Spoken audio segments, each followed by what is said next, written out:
National Disaster Management Unit, Kenya Red Cross, St. John's Ambulance, and national government administration officers across the country for coordinating and activating disaster response units at sub-county level across the country at a very short notice.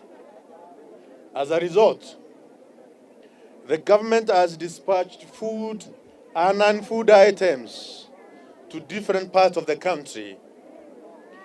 I want to recognize the emergency services that are being offered by the Kenya Red Cross and St. John's Ambulance in different regions. As a government, we assure Kenyans that we remain focused and committed to mitigate the current floods. As directed by the President of Kenya, the government will take care of the hospital bills in public hospitals of the affected families across the country to lift the heavy burden of the expenses, as well as funeral expenses for those who have lost their lives. At this juncture, fellow Kenyans, it is with a very heavy heart I want to report to the nation that we have lost lives as follows. 1, Nairobi City County, we have lost 21 males and 3 females and 3 male children, all totaling to 26 deaths. Coastal region, we have lost 1 female child in Mombasa County. 3 in Eastern region, we have lost 6 male adults and 2 female in Makueni County, as well as 2 male children in Kitui County, giving a total of 10 deaths in the region. In Rift Valley region, we have lost 3 male and 1 female adult in Narok and Kajiado counties, adding up to 4 deaths. In Nyanza region, 1 male child died in Omambi County. In total, 42 deaths have been reported and confirmed by National Police Service across the country as today morning, 8th of March 2026.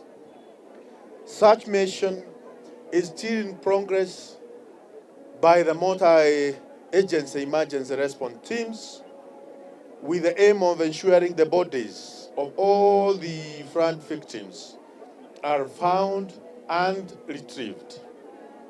In addition to the tragic loss of lives, a number of damages as far as infrastructure and livelihood is concerned have been reported.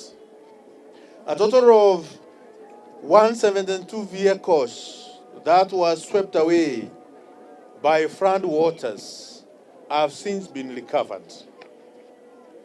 The National Disaster Operations Center, led by Colonel Retired David Samoe, has been directed to coordinate the National Youth Service, KENHA, KURA, KERA, to restore mobility across roads and bridges that have become impassable.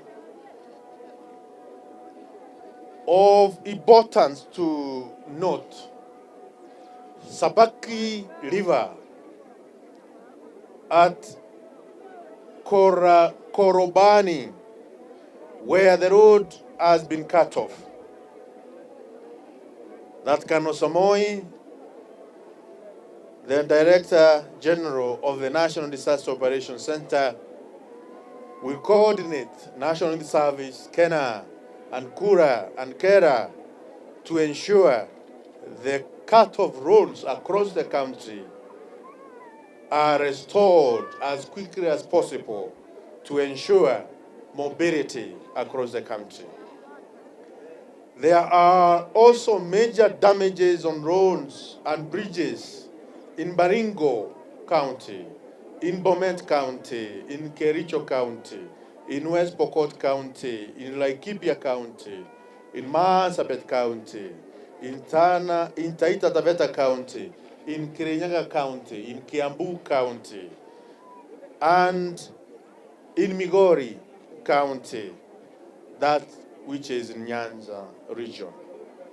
I also wish to caution Kenyans against crossing soaring rivers and running storm waters, as they give a chance to the teams who are desilting and unclogging waterways in different parts of the country.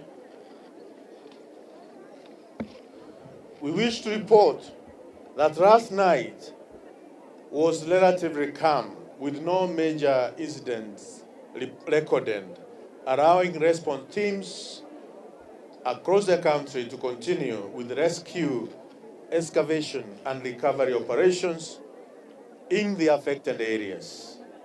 On behalf of the government of Kenya and on my own behalf, I wish to extend our deepest and solemn condolences to the families who have lost their loved ones. We share in your grief and assure you that the government of Kenya stands with you during these very difficult times. Our thoughts and prayers remain with you and all those affected by floods. This is the message of the government and that of the President of the Republic of Kenya. The response teams drawn from National Police Service, Kenya Defense Forces, National Youth Service, National Disaster Management Unit, National Disaster Operations Center, County Government, Kenya Red Cross Society, St. John's Ambulance, Rhine Ministries and departments and agencies remain fully deployed. Response teams are focused on the following: 1, search, rescue, and excavation operations. 2, clearance of blocked drainage systems and roads. 3, restoration of electricity and critical services across the country. And number 4, rapid damage assessment and humanitarian assistance of the affected families and households. Fellow Kenyans, according to the Kenya Meteorological Department, every rainfall advisory number 02 of 2026 remain valid until 9th March 2026. Moderate heavy rainfall is expected to continue through the weekend with isolated storms in some locations. Areas are expected to experience continued heavy rainfall are as follows. Number 1, Lake Victoria Basin, Busia, Siaya, Kisumu, Omambe, and Migori counties. Number 2, highlands west of Rift Valley and Rift Valley counties, Nandi County, Kakamega County, Vihiga County, Bungoma County, Baringo County, Nakuru County, Trans Nzoia County, Uasin Gishu County, Elgeyo Marakwet County, West Pokot County, Kisii, Nyamira, Kericho, Bomet, and Narok counties. 3, Central Highland, including Nairobi County, Kiambu County, Murang'a, Kirinyaga, Nyeri, Embu, Tharaka Nithi, Meru, Nyandarua, and Laikipia counties. 4. Southeastern Lowlands, Machakos County, Kajiado County, Makueni, Kitui, Taita Taveta,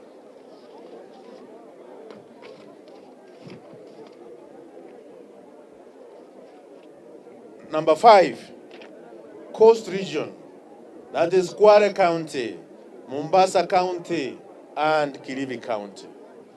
Fellow Kenyans, because soils are already waterlogged due to the heavy rains, the risk of flooding, landslides, and water contamination remains high.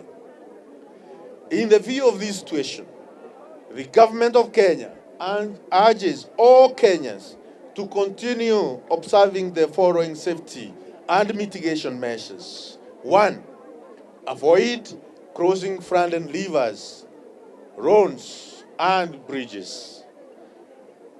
2, follow evacuation instruction issued by authorities. 4, avoid driving